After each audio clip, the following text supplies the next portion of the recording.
Hey, everybody, and welcome to the Stupek Show, where we interview some of the world's most adventurous people on a weekly basis. Today, we have the privilege of interviewing the first person to solo walk the continent of Africa. His name is Mario Rigby, and he's going to be joining us shortly as soon as I can add him. So, without further ado, I'm going to invite Mario to join. Brian, what's going on, man? How you Good. getting? Oh, dude, you look super clean. You got the cinematic view and everything. Oh, okay, good. That's good to know. Thank you so much for coming on. Now, this is Mario Rigby, adventurer, explorer, one of the best, one of the greatest in the world, whatever you want to call it. He was inspiration to me as I was studying my trip to walk across Africa, because I think you were actually the first one to do it solo, right? Yeah. Um, there were people. I think there was like two or three other people who may have done it in like history, but they've always had support. And I did this one here with absolutely no support, solo, and without leaving the continent as well. So there was a couple, like a French couple who've done it, but they had to leave and come back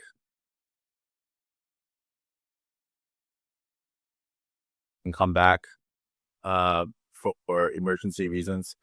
And then and they did it as a couple. And then there was a guy who did it, I think, back in like the 19th century. But he had a team of people also supporting him. So as far as I know, I'm the only person who's done it solo from south to north. And there was a woman who did it in the 80s, but it came out later she cheated. Oh, really? I think I may have heard about it, and I just kind of just missed that. I forgot about it. Okay, so what was the inspiration behind it? I'll get to all your adventures. You're an adventurer. You didn't just start there. You didn't just finish there. You've been doing this stuff forever. But I want to start with that. Yeah. So what was the question again? My bad. The motivation behind starting that. Okay, so honestly, like I think I was going through a series of, I would say, personal and psychological issues in terms of like finding my identity. And I had just come back from running professional track and field. I was competing for Turks and Caicos Islands, and a series of injuries kind of like crippled my career. And then I said, you know what, fuck it, I'm just gonna excuse me if there's a kids and stuff on your channel, my bad. And I said, you know what, like this is the most depressing thing in the world, to wanting to be an Olympic athlete to all of a sudden really doing nothing. I wanted to continue doing something. And so I found myself looking at, well, what are the things that I can do that many people haven't really done before? So I started kind of like scouring the internet for things. And then what came to me really was that there weren't any other people that looked anything like me. There weren't any Black explorers. There weren't any people of color doing these kinds of things. There were only two that I remembered. I forgot the name of this one woman, but she was an astronaut and she climbed Kilimanjaro and she went to space. And then there was another Black explorer. His name is Matthew Hansen, who went to the North Pole. And these people really inspired me. He's the first person to go to the North Pole, actually, which a lot of people don't know. They think, it was just a white American, but it actually was a Black American who was the first to make it to the North Pole.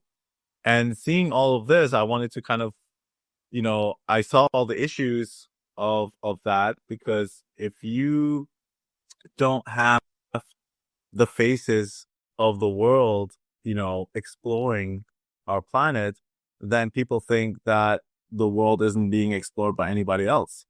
You know what I mean? And They think that it's impossible for someone that looks like them to explore the world.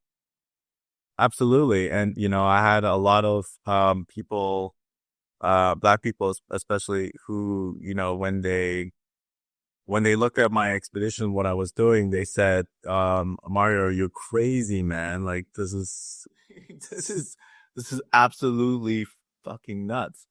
And, and I agreed with them. Yes. But I felt like there's always got to be this one annoying person, AKA me, who has to, like, I wouldn't say like change history, but give the opportunity for other people to change history. And, and I think, even since my walk, I receive maybe like 2 emails a week of people just, asking like, okay, how do you walk the length of Africa? This is my plan. This is my plan. And, like I've gotten to the point where I don't really respond to too many of them anymore because, a lot of the groundwork is actually on my website, for free, right? So it's all out there in a way. But yeah, I wanted to inspire people of color to go out and explore the outdoors and to push the limits and become explorers and change the faces of who lays the cover of these National Geographic magazines, which they still haven't really done much work on. What are some issues that you had as a black person walking Africa that I wouldn't have as a white person walking Africa? Looking like a threat to a lot of places, particularly. So I was walking, I understand you're doing West Africa.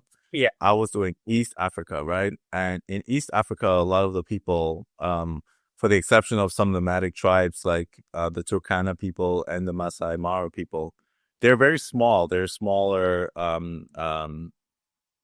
framed men and women. And so when they see me as a possible threat because I might be a soldier, a terrorist, a bad man, because a lot of these countries have gone through civil unrest and they've been attacked by other countries, like in Malawi, Mozambique. They had a lot of civil unrest there. And then it's especially in Northern Africa, that's where there's a lot of terrorist organizations going through these places. And so for me, I got arrested 7 times, and I've been put into jail. There was a time, like, I've essentially been tortured. I have been, yeah, I've been basically taken aside and questioned by agents. I've like, I've had like I remember I was staying at a guest house in Ethiopia and I was literally surrounded by special agents and military, ops who had like AK-47s pointed right to my head. And at this point, obviously, by the time I got to Ethiopia, I'm already used to all that kind of stuff. And I mean, I'm assuming that like anyone who does this kind of trip probably went through something similar. But then when I heard the story of people who've actually now, since I've done the trip, who've been walking Africa, that they haven't been, but I heard that you recently got mugged, but I, and I got mugged like probably every country. But I mean, but to get like tortured and put into jail, I haven't really heard too much of that. So in a way, I feel like maybe things are getting better. But that would be the difference between, I guess, me being black. I'll tell you real quickly one story. Yeah. A police officer, oh yeah, a police officer in Malawi, he was ready to arrest me, and he took out his sleeve, he rolled up his shirt, and he goes, "Look at my skin and look at your skin, my friend." And he says, "You are African." And I was like, "The hell does that mean?" And essentially what he was saying is that like, I'm not shit and African people don't do this kind of stuff. You are a person, you're going to be at my level and I'm going to treat you like you're at my level. And what he believes, right? And so I was treated in such a way from time to time, particularly authorities who didn't really have a lot of faith and or respect in me in that sense. So many questions about everything you just said. So what I want to start with was, this is like 2015 to 2018, if I get you right. Yeah. So like social media existed, but it's not what it is now. It's honestly like, I feel like I was always like a couple of days too late. Like, I mean, I'm seeing all the guys now who are walking Africa and I'm like, oh man, they got tens of thousands of followers from the beginning, because I didn't have that at all. Like, in fact, I only started social media roughly halfway through Africa. Like, I had Instagram, but I had it because of like personal reasons, right? So I did it for literally just for personal reasons, so that my mom, my family, my really close friends could stay in contact. I was using Facebook at the time, and I was using a lot of news outlets. So every country I went to, my safety measure was being on the news and the local news. So every time they would feature me, I could use this as evidence to show authorities. Yeah, Yeah, spies don't go in the news. yeah, exactly. And so I became really good at like figuring out like how to get to the news networks and selling my story. Um, and then only halfway through did I eventually start getting into social media. And it's only because people in East Africa were actually teaching me this. It wasn't because I all of a sudden became aware of it. It's because they kept telling me, they're like, yes, you're on social media. I understood that you were coming to my country because I saw that you were here. And so a lot of them would anticipate my arrival at certain places. Okay, I'm going to follow up on some of those, but we did have some questions from the audience. So one of them was, how did your experience as a track and field athlete help prepare for such extreme physical challenges like walking Afro, or you've also cycled across Canada, right? Yeah. Yeah. Cycle across Canada, kayak some Great Lakes. Um, Wild. I would say that honestly, it doesn't take a huge physical feat to do what I did. Um, I think that like pretty much anyone can do it who can walk. Where track and field helped me, because I was a 200, 400 meter sprinter, where track and field helped me was just perseverance. You know, the training is so difficult, so hard, and every single day you're training past your limit to the point where you have to overcome pain every single day. That's something that I needed to really focus on and persevere, because without that, you honestly, you're not gonna make it.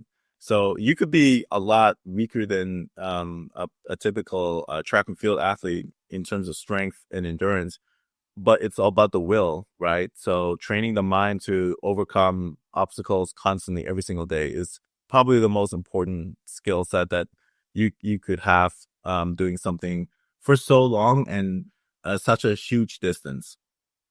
Okay, that makes sense. And we had another question. What were you arrested for? Okay, so I still don't know, but always for your own safety. They won't give you a reason because there is no reason. So I was never really arrested for anything. It was just more about them not trusting or believing in who I was. And so they would keep me in custody for some time. Sometimes it would be a few days. And it's essentially just, I don't know. It's really just like so so hard to explain, because you sometimes don't even know what you're being arrested for. You're like, wow, okay. And then you start feeling like, oh man, maybe I did do something wrong. But then you find out later that, this officer was just actually full of shit. Because a lot of the times I'll follow up and go to the headquarters and ask them for a special request, like a paper from the lieutenant or something like that, a letter explaining that I am indeed doing this as a sporting event. Sporting is a term that they understood really a lot better, because then they can understand that this is a race or something like that, from Cape Town to Cairo. But if I didn't explain that, they would just think that like, oh, I'm escaping, or I have like a really, really crazy reason to cross Africa for illegal reasons. It's funny you mentioned that. Everyone who I talk to, they ask like, "Oh, there's a prize in Tunisia when you get there." Like, with Oh, yeah, I got that too. maybe someone will sponsor me. Hopefully, I mean, yeah. So the prize really was a change of life, right? And I think this is something that you're probably already experiencing, is your way of life and being completely, you become a completely different human being. You're all of a sudden, you're doing something that very, very few humans on the planet have ever done. And I don't even remember anyone who's done West Africa. So you might be the first person to do West Africa, I think. Is that true? the hardest geezer I think ran it, but I think we'll be the first to walk it. Oh, okay, yeah. So even the running guy, he's got like he's gotten a huge ton of followers. Um and that's really cool. And I'm glad to see that people are like using the continent of Africa to exploit all these feats and whatnot. But I think our stories are very different. Like my story was about the people of Africa and really taking my time and enjoying the day-to-day life, and without a backup team. Like I didn't have a van full of people and good food waiting for me. It was just more like it was like a proper classical expedition, right? And Well, yeah. I'm closer to your trip on that. I did for a little bit. I did have a cameraman on a bicycle, and it was like the two, like a bicycle and me walking. But he went back to Namibia, so now I'm back to going solo, and I'll probably be doing that for a while. And it's more about the people and the experiences and the cultural feat as opposed to just like checking off a box that said I did it. Absolutely. Absolutely. And I mean, you gotta be really safe out there too, because a lot of the times the people who have emailed me and messaged me and asked me like what can I do, sometimes I don't hear from them. And then you can hear later that, oh, they died or passed away or went missing, or they just gave up and didn't complete the journey. But I think you're so close to it that you'll be good, because once you get to a certain point, you have a rhythm and understanding of how to talk to people and how to avoid situations. Everything becomes you become hyper aware of everything, like Yeah. how people's postures are, how they look at you, all these different things. Yeah, the robbery thing was interesting because I knew I was gonna get robbed too. Like I was going down this area, and there were two people sitting on a stoop, and they immediately stood up, and then they both sprinted to like one guy sprinted in front of me, and the other guy sprinted to the alley, and I'm like, this is not gonna go. And he comes back with a rifle. I'm just like, damn it! Like in second they started sprinting, I might have been able to start sprinting, third direction. I didn't think quick enough, but like, yeah, I knew it was gonna happen. It was not a surprise. Over his face, like I was gonna recognize him from a lot. That's so funny that he did that, actually. Yeah, Um, we did. I've been in a similar situation where I didn't think fast enough and I regretted it too. We did have a couple questions about your next project, and one person prodded me to ask you about the Turks and Caicos challenge. Do you want to talk a little bit about what that is and what you're going to be doing? Absolutely. So I've done the Turks and Caicos Challenge is essentially this incredible race, and I say incredible because it's like over the most beautiful terrain, island terrain known to man. The Turks and Caicos Islands has like these pristine waters and sandy beaches, and we're actually going to be racing this. So there are seven main islands, and we're actually going to be racing across five of them. And so the race includes kayaking, swimming, running, hiking, and cycling. So this is basically like a race, like the Fiji race, the world's toughest race, but in the Turks and Caicos Islands. And we're taking adventure racing to this island, and we have the first one coming up, which should be early May, so end of April, early May of next year. And we're gonna have like I think for the first race we're gonna have like kind of some not celebrity adventure athletes, but influencers and adventure athletes who are like really popular and well known. And then after that, people can buy tickets to actually participate in the race. So 2026 moving forward, anyone can join this race, but it's going to be televised, and it's going to be something I think is very interesting, and we'll have even live stats so people can actually join in real time. Oh, wow. And so so that's the Turks and Caicos Challenge. How have you noticed, going back to the African walk, how have you noticed your life changed post finishing? Well, first of all, that's kind of what you're recognized and known for. You can't get away from that. Unless I do something much crazier and much wilder, which eventually becomes the challenge. The challenge, becomes, how do I separate my identity from something that everyone identifies you as, right? So you start doing all these different things, like other projects, but none of them will ever, amount to doing like what you're doing, what I'm doing, or what I've done in the past with the walking the length of Africa, because it's something you just can't really repeat, right? Like I could go back and maybe run it or something like that, but then I think I'm done with that part.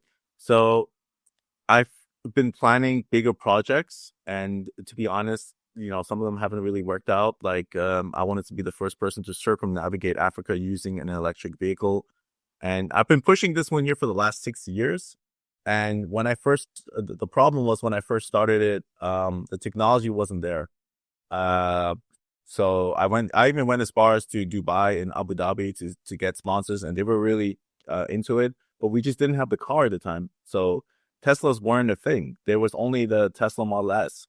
And, that was like a sedan, and it was too expensive, and I didn't have the backing for that. And Tesla doesn't do sponsorships. So, you know, yeah.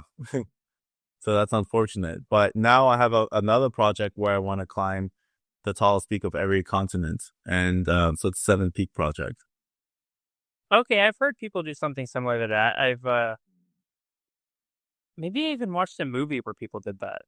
Anyway, Probably, yeah. This one here at least has more people doing it. So it's like hundreds of people who already done it. yeah, I had someone comment that I should do East Africa, and the reason why you did East Africa and I can't now is the situation in Sudan has changed in the last 10 years. That's true, yeah. The So, situation has changed, yeah. so my whole plan was to copy your route exactly. I don't know if you know this, but I was going to go through Mozambique, but like you can't really do Mozambique right now. Or Conflict as well? it's not as bad as it was a couple years ago from what I've read. I could be wrong, but it's not great, especially in the northern part. And then Sudan. So I had this. First of all, I started planning this in like 2020, 2021, and the plan was to go Cape Town to Cairo as well. But Sudan got like some conflict. Yeah, And I left Sudan as soon as those conflicts happened. Like, I left just before those conflicts erupted. yeah, now it's war, and they're not letting people. And I'm not. Then actually, I was. What's funny is the whole reason of why I was gonna do Cape to Cairo was because I was gonna do Cape Town to Magadan, Russia. Like, have you seen? Yeah, yeah, yeah, yeah. Okay, cool, sir. Yeah, yeah. You do that thing. Okay.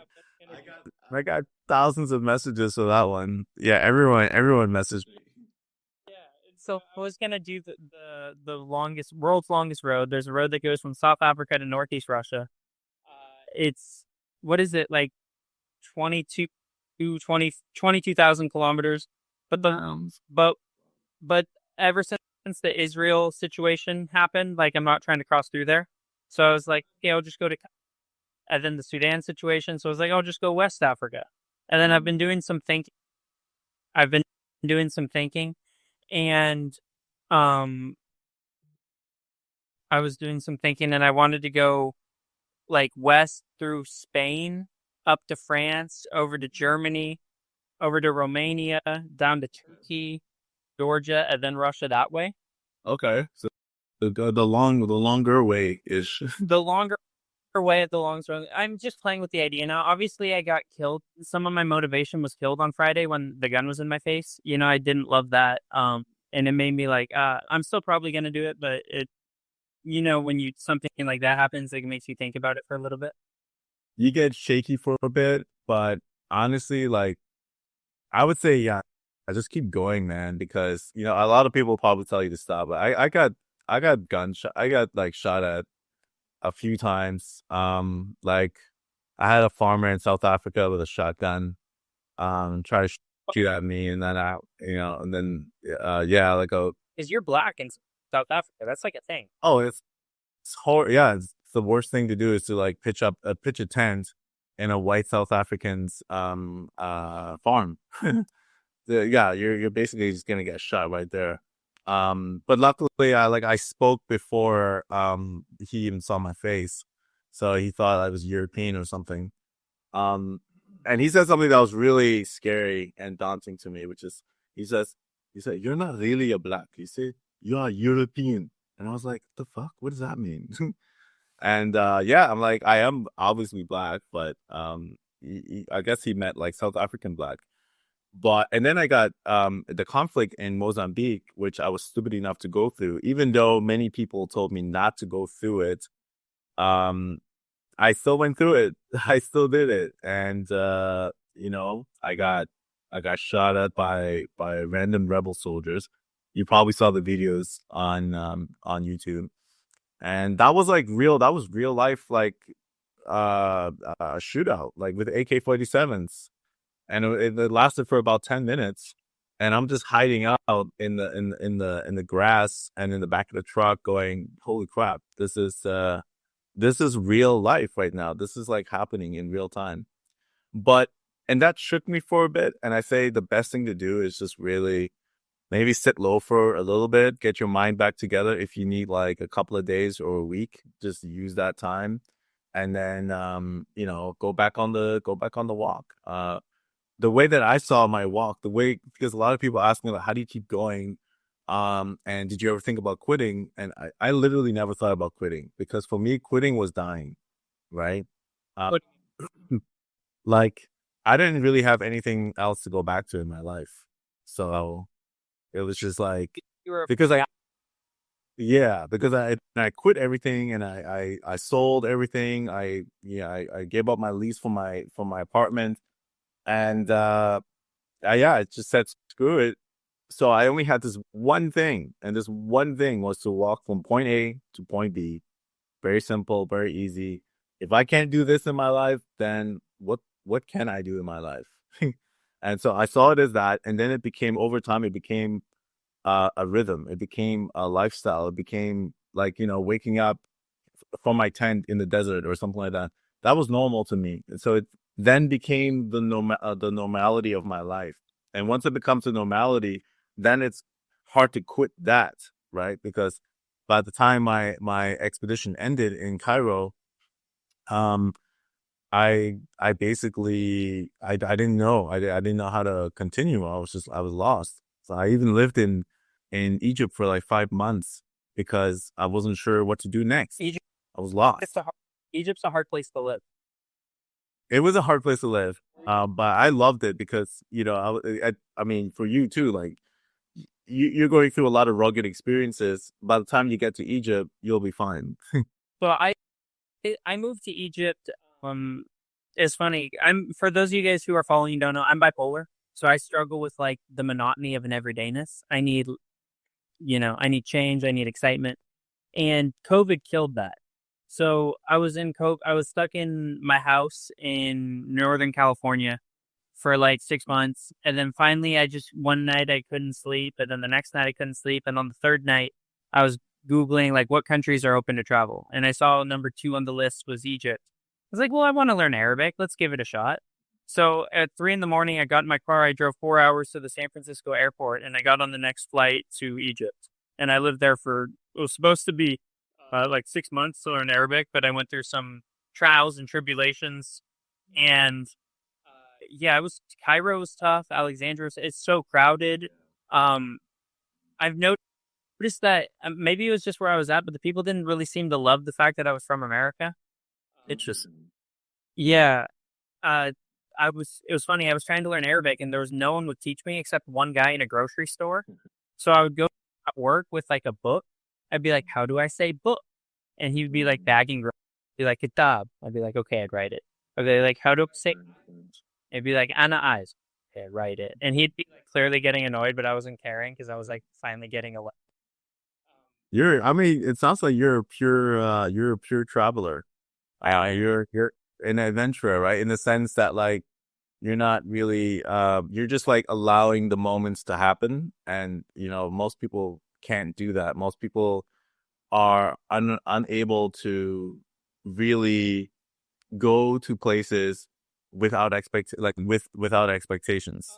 But Yeah, well, it's like it's one experience to have when you have no expectations, and you just go there and you're like, let's see what happens. That is pure adventure. That is the pure traveler's kind of experience.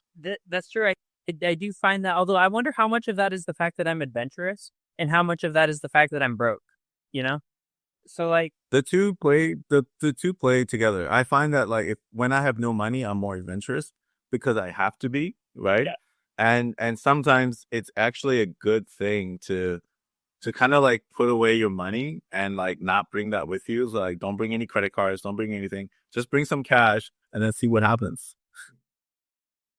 So I had a question for Miss April. For me, how many languages have I learned through my travels? In counting English, I speak 6 fluently. Uh, and little bit. So like the 4 Latin based, I actually traveled to learn Italian, French, Portuguese, Spanish, and I speak Swahili. Um, Oh wow.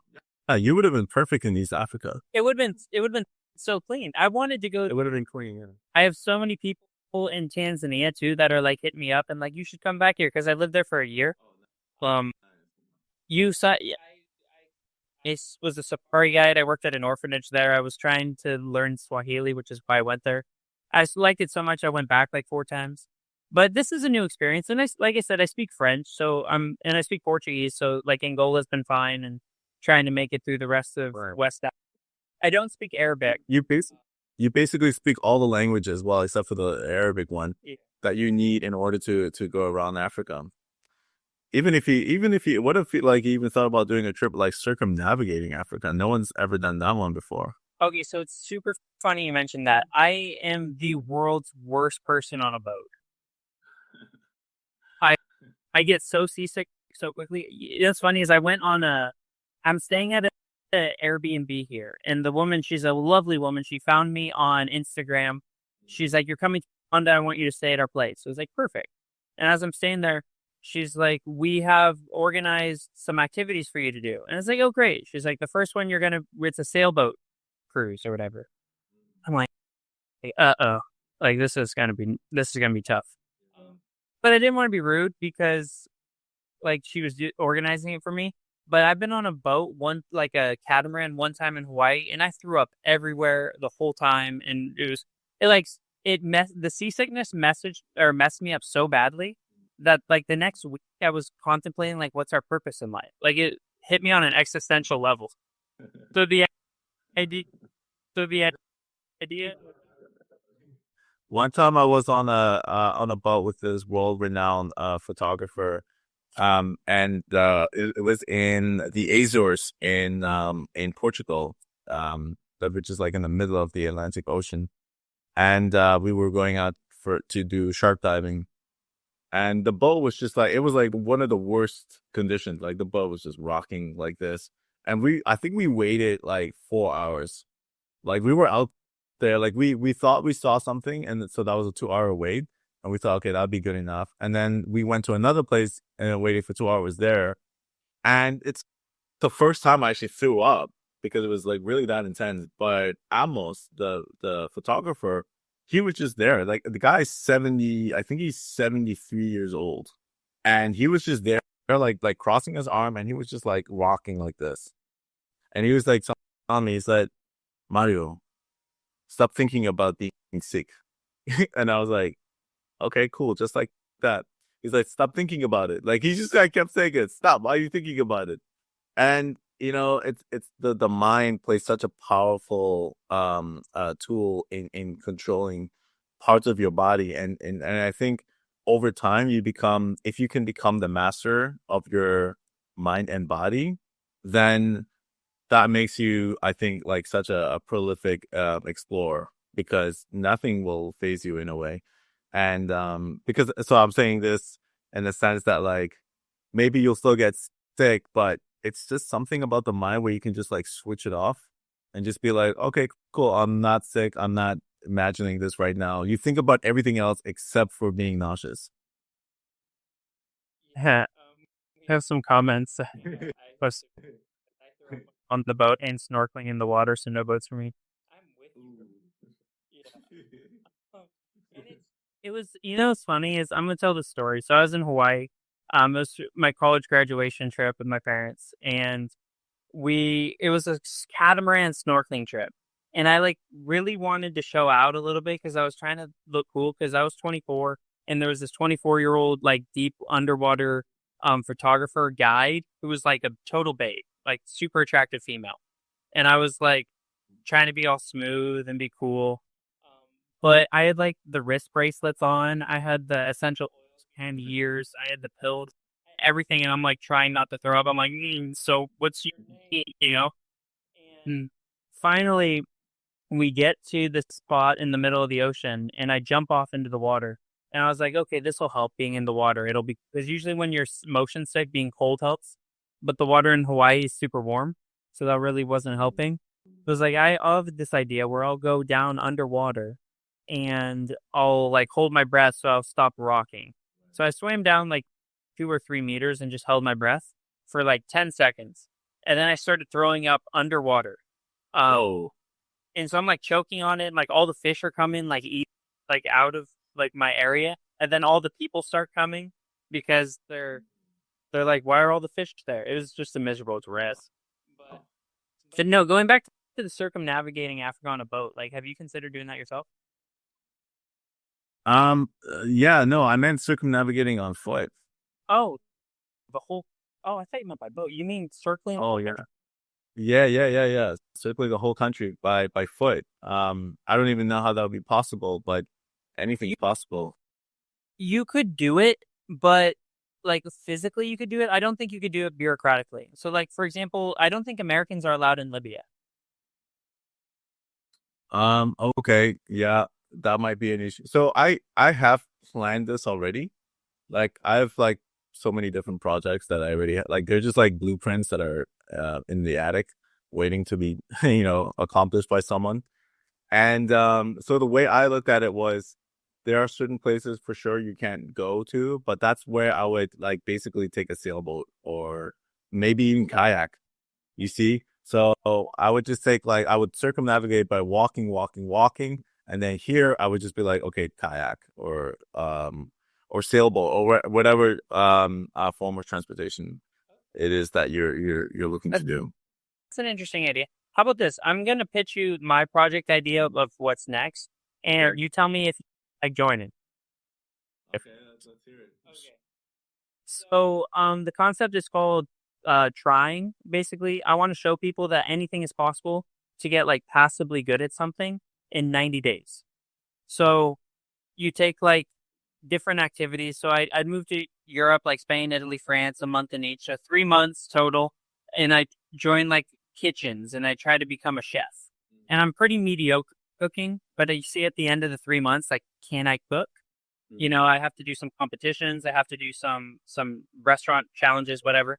And then after that 3 months, I go to like Morocco, Ethiopia, and Kenya, and I try distance running. And by the end of the 3 months, I have to do a 100-mile race. So it's like cooking, then running, and then at the month 7, 8, 9, I would go like South America and try ballroom dancing, like tango, bachata, salsa. You're just doing like different challenges in different parts of the world, but it'd be cool to like challenge someone else. Like we're two mediocre people. Make a YouTube series out of it. We're two mediocre people. Like how is this possible? Anyway, that's That actually that sounds pretty that sounds like exciting. Sounds like it's gonna be very painful, but I never shy away from pain.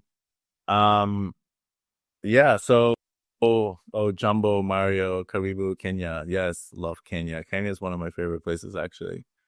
Um but in terms of this challenge, I think 90 days. So you're saying for one challenge or multiple different for challenges? Multiple? yeah. So the goal would be like you do like weekly episodes, and you do each challenge is 90 days. So like you have like 12 episodes per challenge essentially. So if you're a week per YouTube episode, and then at the end of the month or the 3 months, you have to show your worth. And the goal again isn't to show that you can become an expert at things, but the goal is to show that you can be passably good or better than most if just maximum effort and willpower. Right, proficient enough. Right. Okay. Okay, well, I mean, if you start this, I'll definitely I'll join you on something. Like maybe like right now I'm considering learning how to do mountain biking, like downhill mountain biking. Okay. So I tried it once and I was so horrible. I did an adventure race that was cycling, mountain biking, running, and kayaking. And I was ahead of the field for the kayaking portion and for the running. But as soon as the mountain biking came, I was literally like dead last. Like there were like children were passing me by. Yeah, like children were passing me by, like like seniors were passing me. They were like, people were asking me for like if I needed help. And I was like, this is a very humbling experience. So I think mountain biking would be one of them. Mountain biking. Okay. Um, it's funny we got another we got another comment asking why not do a project together. That's funny. That this I thought about doing the Tour de France. I don't know if they'd let me do it. Obviously, I would ride behind people and just you have you seen those tweets, those memes where it shows um like not like they show that one average person join the Olympics every time just to show how good the other people are. Is that something they're doing now, or is that like this is so okay? That would be awesome. I think that would be an excellent. I think the people can actually see, like comparatively, like how superior these athletes are. You have like Simone Biles doing her stuff, and then you have like Jimmy who did high school cheer, like trying to act. Yeah, absolutely. Or even having other Olympic athletes join other sports. So like an archer being like joining a sprint, or you know what I mean? Like something like that too. That'd be kind of cool. But having an average person just and having and measuring what average means, I think is quite easy. Like for the 100-meter sprint, if you're running 15 seconds or 16 seconds in a 100-meter sprint, I think that might be considered somewhat average. And then Yeah. put that person next to someone like Usain Bolt, who's retired now, but someone who, and I don't think anyone is even close to his record, but the fastest track and field athlete against him, that would look pretty interesting. Yeah, that'd be exciting. And so, before we move on, and I let you go, I did want to touch up. I watched on your last Instagram live. You're doing a TV series or an Instagram series. Do you want to touch Yeah. on it? Oh, okay. Yeah, for sure. So basically, after Africa, you asked me like what happened, life after Africa. Man, a lot of crazy things. Like basically, my life has become a journey of adventures. So like really random things, and after walking Africa, you're not really scared of anything anymore. So anything is possible. So you just kind of like let your world open to all these different opportunities. And because of that, so many like crazy cool things have happened. And so I've started a series that is loosely based on my life. And essentially I am in this series I'm an explorer for hire. So basically I go out and look for like for treasures and or things like that. Basically, like Indiana, like Black Indiana Jones, essentially. Nice. And yeah, and we got this like kind of Miami Vice vibe to it. If you look at episode 1, it's like me getting ready to go on my first kind of treasure hunt. And yeah, I think it's really awesome. And the people who are in it, so basically everything is real life. So the people who are in it are real, their jobs are real, et cetera, et cetera, and their relationships with me are real as well. But then we just kind of twist it a little bit and we add like, oh hey, by the way, can you find this like ancient treasure that is maybe possessed with, I don't know, the devil or something like that. Yeah, it's a lot. It's been a lot of fun just doing that, just because why not? And it's a new kind of media. We call it vertical cinema. I think it's not really that popular in North America yet, but I think after this series coming out, I think a lot of people are going to be into it.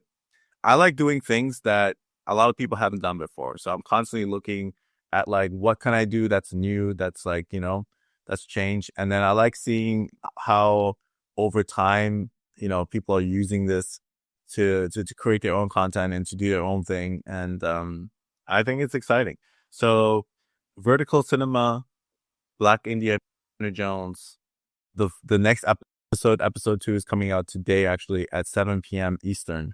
Oh, So in the next 6 hours, they're cinema yeah, for Instagram and TikTok.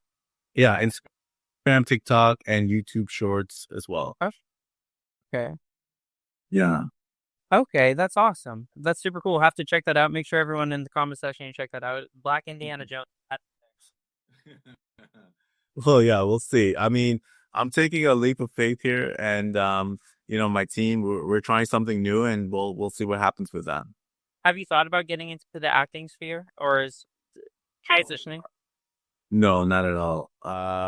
It just happens to be that we're doing this series, but I'm not doing a lot of acting. I'm just basically being myself. I'm just being me, and the people around me are again everything is the same. And it's just like few tweaked lines that we use to make the story more like the whole premise of the show, which is it's called Rigby. So yeah, What's your last name? yeah, which is my last name exactly. Yeah. Oh, Yeah, I have a really cool producer, and he's also my business partner, Eric Yanzu. So he's kind of the brainchild behind all this. okay. And then before I let you go, rapid fire questions. Favorite favorite country you were in Africa when you were here?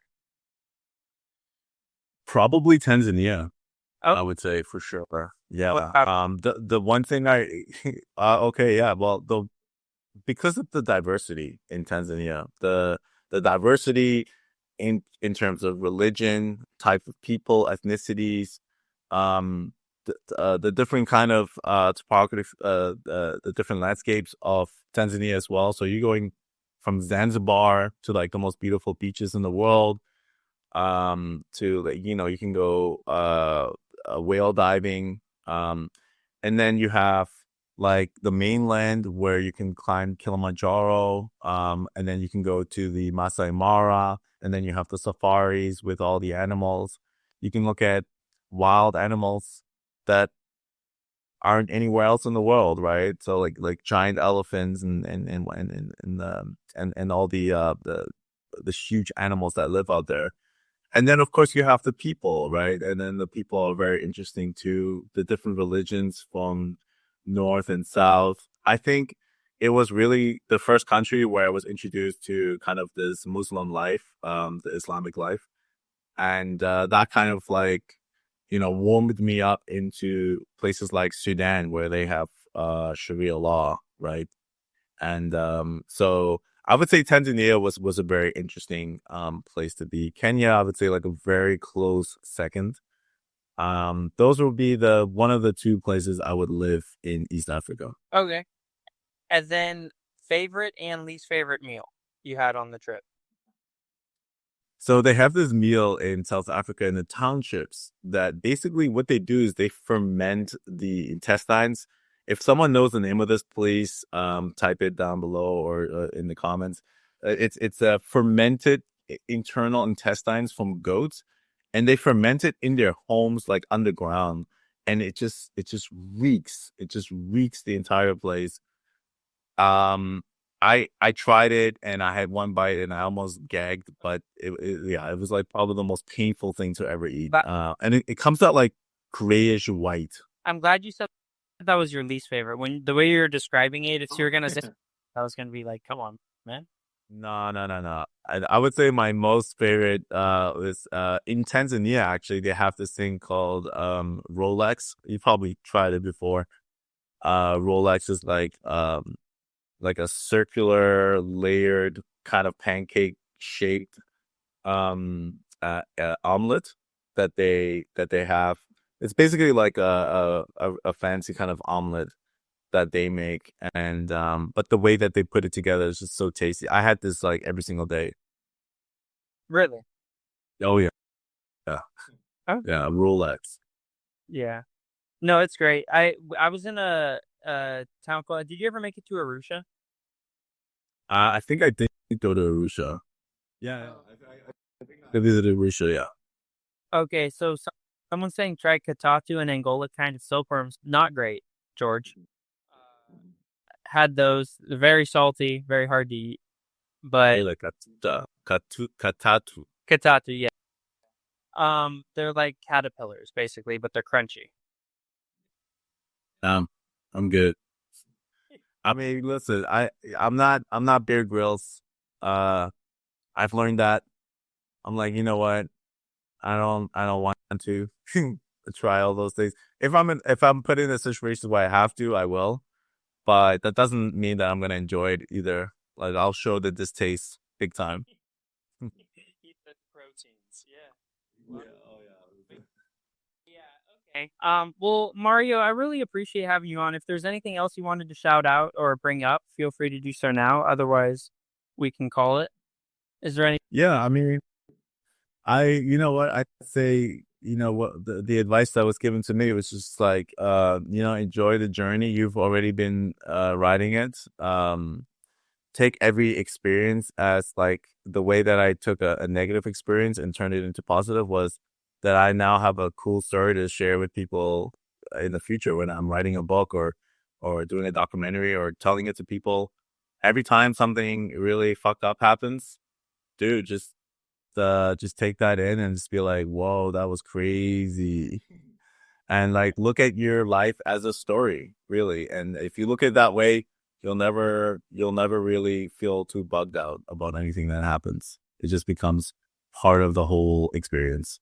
Okay, like that advice. That's nice, especially right now because I'm sort of like in the like I'm reeling from having to figure out like how to solve my next issues because of this.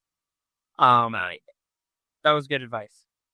Yeah. Just figure out how to like make that story sound super cool. It already is. Like you're like, oh man, I should have left, but I didn't. You know, I should have left, but I thought too slowly. They got me. And I was like, bastards. Yeah, that's how I look at it, man. Honestly, if you have this attitude and this personality, you'll keep going. I appreciate that. Well, everyone, thanks for joining. Mario, thank you so much for your time. For those of you guys who don't know or just joined us late, this was an interview with Mario Rigby, the first person to solo walk the continent of Africa. And also, he's doing a lot of great projects. If you want to hear the whole interview, it'll be up on Spotify in the next couple hours. I'll share a link. Hopefully, Mario will share a link, and we'll have, uh, hopefully, you can enjoy it there and maybe share it to some people if you like it. Absolutely. Thanks, Bart, for having me on here, man. What you're doing is inspiring and keep being you, man. This is awesome. Thank you so much. All right. Goodbye, everybody. And